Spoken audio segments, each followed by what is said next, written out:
It's endless. It's boundless. It's anything that I've ever had. And he's never, ever let me down. Never.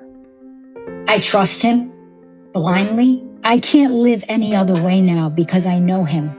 And he's never let me down. And faith truly is the key to it all. On In Good Faith, we believe that all faith traditions have something to teach us about how God is working in the world and in our lives. So join us as we listen and learn. Today on In Good Faith, we're going to talk about faith. We're going to talk about healing and miracles and angels with a guest who does that so unapologetically, because this is just the story of her faith, Antonia Tomao. And what a lovely lady. In studio today with senior producer Heather Bigley. Hello. And also Ashton Rowan. Hey, Steve. Antonia is Catholic, and she's going to draw heavily upon her Catholic background and childhood to get her through some of the hardest things people can be asked to do. She has a company called Antonia's Promise that she creates jewelry as a symbol of brokenness. And it started with creating crosses.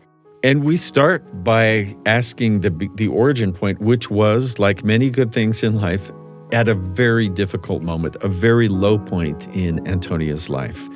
And she starts right in with the very first of the angels she talks about. There is one particular woman that I like to call my angel. And the reason why I call her my angel is because when I went to church, broken and alone, on about the third or the fourth day, there was no one in the church, and I was giving myself to God, and I was talking to him, and I was crying.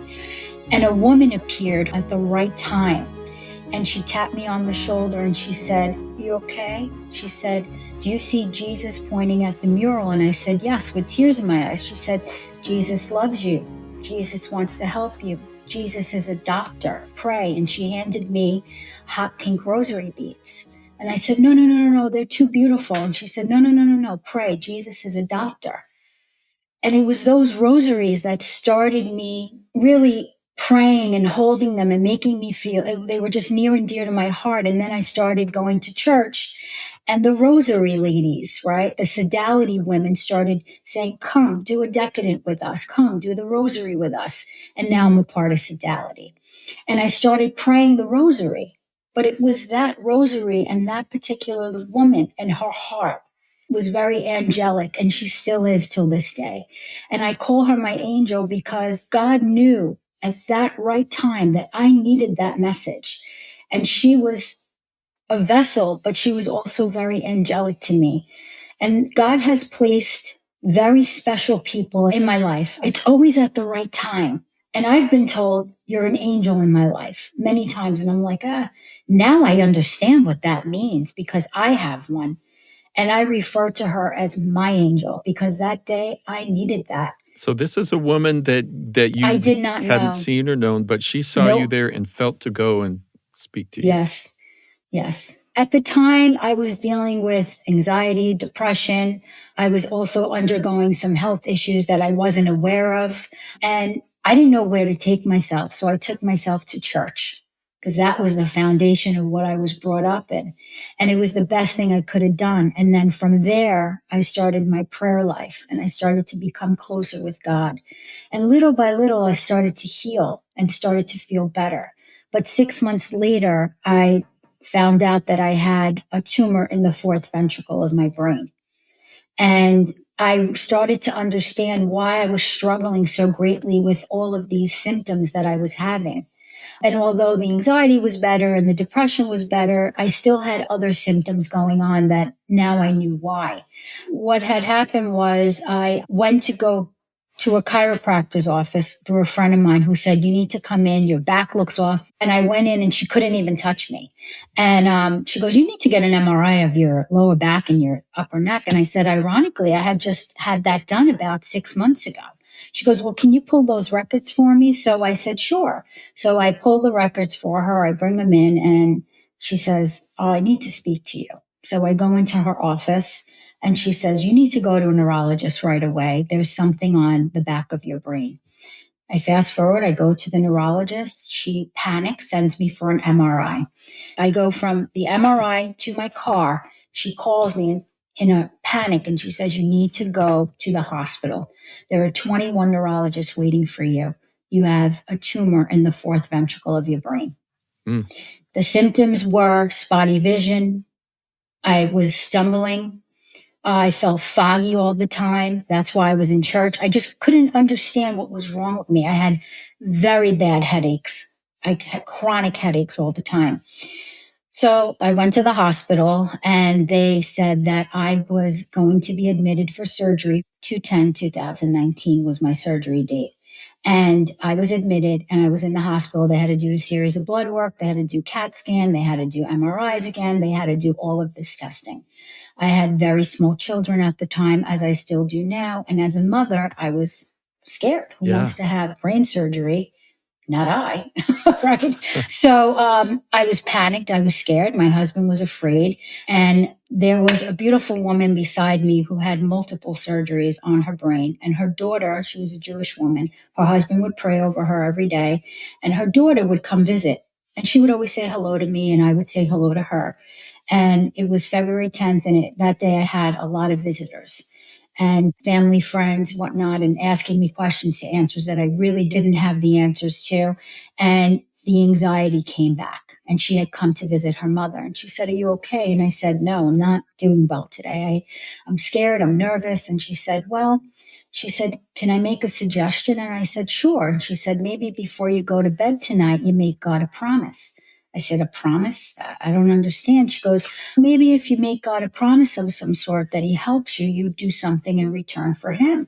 And I'm like, okay, I didn't really understand what she said, but I took my hot pink rosary and I shut the curtain and I lifted my arms and I said, dear Lord Jesus Christ, fill me with your love and light and take away this tumor. Don't let it happen. And if you do so, I swear to spread love and light as a vessel for you. Next day was February 11th. I made the promise on the 10th. Doctor comes in, knocks on the door, says, Antonia. I said, Dr. Shaliff, what are you doing here? And he goes, I have great news for you. I said, you do? He goes, yes, I do. Your blood test came back. Everything looks great. And I was able to compare the original MRI that you took 6 months ago to the one that you took now, and the tumor hasn't grown. I said, okay, I don't understand. What are you telling me? He goes, well, how do you feel? I said, I feel great. I feel great. I feel great. And he goes, well, walk to the bathroom and walk back. And I walk back and forth. And now I'm like all excited. And I go, Doctor, I don't understand. What are you telling me? He goes, what do you want to do? I said, I'm entrusting in you and I'm entrusting in God. I don't know. And he goes, if I put 100 neurologists in the room with me, 80 would tell me to operate and 20 would say it's not an emergency. And he looks at me, he looks at Jesus near me, looks at the rosary, and he goes, go home. He didn't have to say another word. I couldn't pack my bags fast enough. Call my mother, telling her. She starts screaming. I said, Mom, why are you crying? Why are you crying? She goes, oh my God, do you know what today is? No, today is February 11th, Lady of Lords, Day of the Sick, Day of Miracles. I got to go home on the 11th.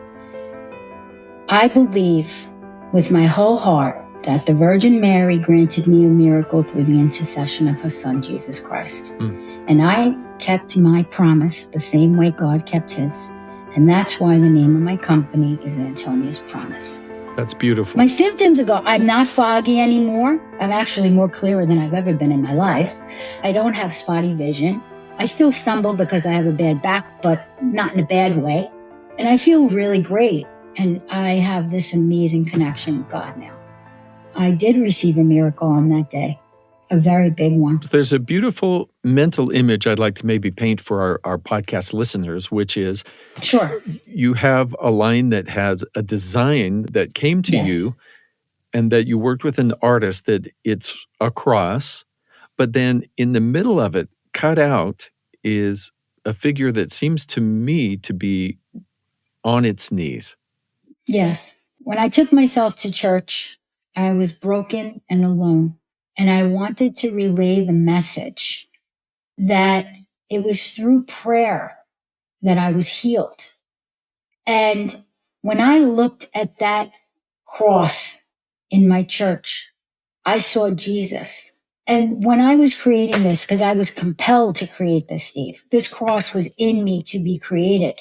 I wept and cried through the creation of my cross. I couldn't look at Jesus anymore because it saddened me so greatly. But I wanted to keep my promise, and I wanted to tell the story about how my brokenness was healed through prayer. I had to, because he healed me. He did it. Nobody else did it. He did it. And I went to a concert. My very first concert was United Hillsong, a praise group. So I go to this concert and I have my Jesus scarf on and I'm all excited. And again, it's my first concert and I'm looking around and I'm thinking I'm the only one in the world who has this relationship with him. And I was floored that there were so many people like me. And I just couldn't believe it. But this one song comes on and it's Hold Me Now. And the verse is so powerful. And it says, once I was broken. And in my mind, all the crosses in the stadium were broken, but it was of the person bent over, broken in prayer on its knees, like I was. I came home and I couldn't stop drawing. I just was it was in my mind. I couldn't for a long time. And my husband, who is also a creator, was working with an artist. And he connected me to him, and we worked on it for a long time. I went to priests, and I'm touching the cross, please, am I doing so? And they said, no, this isn't of anything bad. They blessed it. And I had to get it just right. And then I worked on it and I worked on it. And then I was introduced to other people that can take me from concept to fruition. She's amazing. I was compelled to make these because I wanted to relive that story of a person who was once broken on their knees, but I was healed through Christ and prayer. Thank you very much. There's I think it was the priest Henry Nouwen who talked about the idea of the wounded healer, that would you trust someone to lead you out of a desert who had never been in a desert? And that having been through something in the ways that we individually are broken, and then as God walks us through that, often we can become an instrument to help accomplish that good for other people. I didn't even know what I was doing. Yeah. I had no clue what I was doing. Talk to me about people's reaction to this and their responses to you. That's overwhelming because that's how overwhelming it's been. I haven't had one dry eye. I haven't had one. People love it because it's relatable. It's raw. It's true.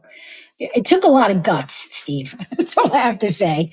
Because at the time, nobody spoke about being broken. And I think that people feel relief.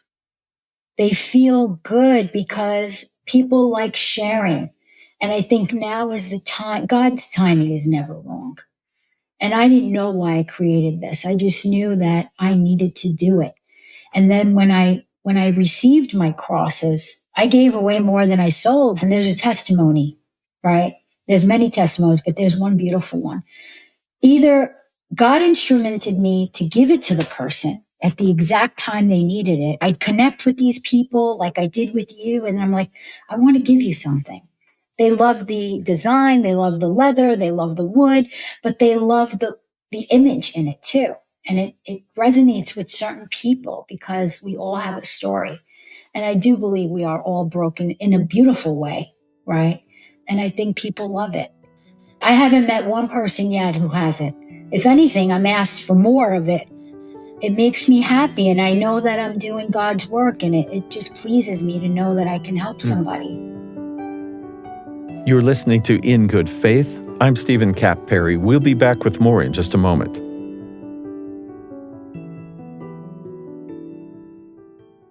I'm Stephen Kapp Perry, host of In Good Faith. We have another podcast in our BYU radio family of podcasts. It's called The Appleseed. It's a way to take a journey anytime you would like with stories, nationally known storytellers telling everything from folk tales and fairy tales, personal stories, and family tales. It's a great way to get everybody laughing or thinking about some particular topic, and it almost always leads to conversations in the family. If you hit pause after a story and say, "What did you think about that?" And boy, what does that remind you of?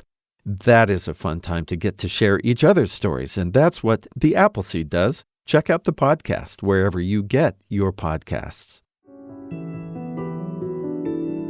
Welcome back to In Good Faith. I'm speaking with Antonia Tomao about her childhood foundation of faith and where that led her.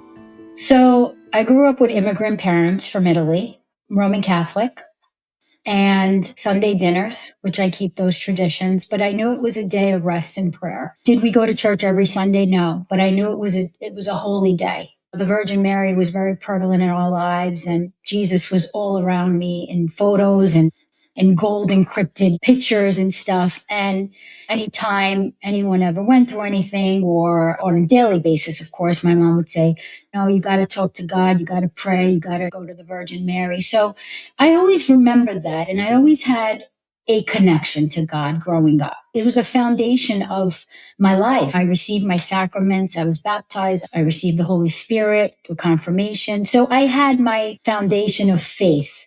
And I did have conversations with him here and there because I was taught that, but it wasn't what it is now. I'm wondering, this journey that you're in the middle of, what do you know now about God that you didn't then? What have you learned? I've never really knew God's love for me. Mm-hmm. I knew he existed. I knew he was there. I heard about it. I really didn't understand it. His love is infinite love. And he showed me it. He gave it to me one night. He gave me infinite love. It was pouring out of my chest, and where I couldn't breathe one night. And I've never shared that with anyone. It's endless. It's boundless. It's anything that I've ever had. And he's never, ever let me down. Never. And I trust him blindly. I can't live any other way now because I know him.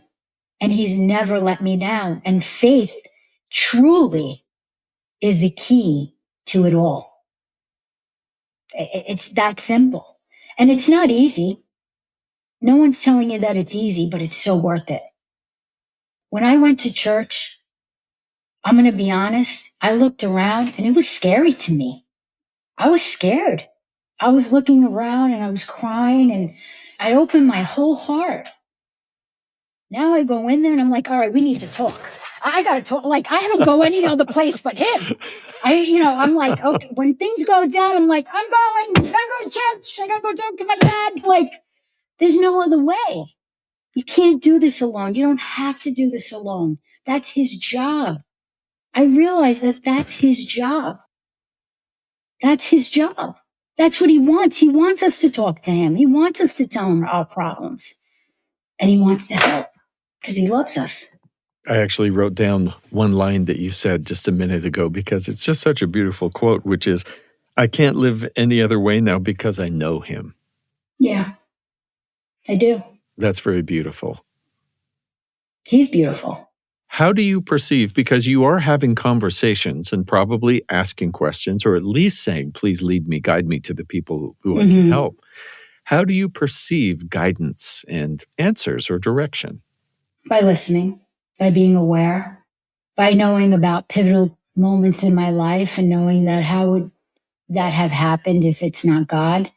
God speaks to me through names and through numbers. That's just how he talks to me. I think he talks to everybody in a different way, but when I started listening to him, I knew it was names and numbers.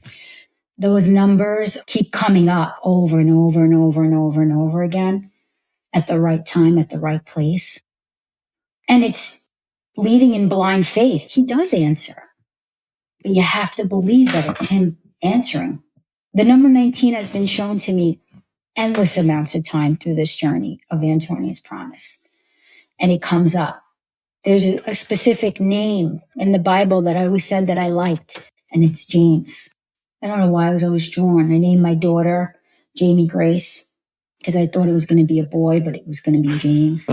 I got my job, and my boss doesn't even know, but his name is James. And he was in Suite 210 wearing hot pink. And I went, yeah, okay, I guess I'm going to work there. It's all aligned. It's all connected. But you got to go, okay. Because God can't come off the cross and talk to you and be like, hey, knock, knock, go there. That's what I mean by listening. It's listening. And I blindly follow. Even through the storm, I have to. I can't do it any other way. I think it's beautiful that you've even named your company Antonia's Promise, which maybe is a reminder to you every time you see it or think about it, that there is this promise you're keeping. I'm one little small fish, and I need God to multiply it if he needs people to come to him in a different way. Like I believe that Antonia's Promise can help heal and provide something to people that they may not have by looking, feeling, touching, whether it's a mug and being reminded with the cup of coffee to pray through it and that they're loved or that they're not alone. That was Steve talking to Antonia Tomao. Something I really liked about Antonia's interview that came across a lot was a sense of devotion and her faith being her bedrock. And I think a sentence she said at the very beginning of her story that really brought this message was, I didn't know where to take myself, so I took myself to church. I thought there was a lot of beauty in that. And the rest of her story unfolded from this experience that she had when she fell back on her faith and let that be her foundation. And she does not hold back at all. She's not at all hesitant to say, these people were the angels, God healed me, and this is how it works, and now I follow him. She uses that term blindly, but she also talks about learning to listen, and some of that is noticing things that come into her life that to her are God speaking, anything from a particular number of a holiday or just the way things turn out. Yeah, I am really touched by the way she talks about her healing. I think this is one of the things for some of us, and I mean me, there are times when we think, oh, I'm too rational to accept that there could be these healings that are happening. And I always appreciate it when someone points out to me, no, I've had this experience. I can testify of this, no matter their religion. She says, I can't live any other way because I know him and I don't have to do it alone. That's his job. And then she repeats that several more times. That's his job. Like, it's okay and that we just can hand things to him that he's standing there saying, this is my job. So John Ogden came to this beautiful Uplift Kids program through loneliness and wondering how his beliefs fit in. Here's Antonia talking about feeling totally broken and then this physical challenge that she has with a tumor. And both of these people came from very low places, and connecting with faith has allowed them to bless other people. I think that's something good to keep in mind in our low places. Many thanks to Antonia Tomao for speaking with us. Find out more at antoniaspromise.com. This episode was produced by Heather Bigley and me, Stephen Kapp Perry. Our production team also includes Leah King, Ashton Rowan, Katarina Martinich, and Josh Orton.